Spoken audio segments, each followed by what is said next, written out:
Hyundai Hope on Wheels presented Baystate Children's Hospital with $100,000 to support pediatric cancer research today.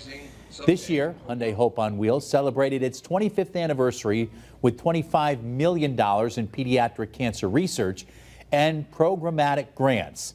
This brings the organization's donation total to $225 million since Hyundai joined the fight against pediatric cancer in 1998. And for the second year in a row, Baystate Children's Hospital was awarded a grant to help them fight childhood cancer here in Western Mass.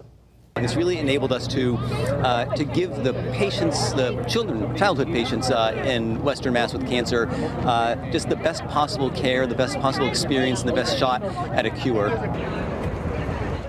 And Dr. Richardson adds the grant will help to fund the salary of a nurse practitioner, who will help families with a number of different tasks like cost of cancer care and indirect costs like missed work, groceries, gas, and more.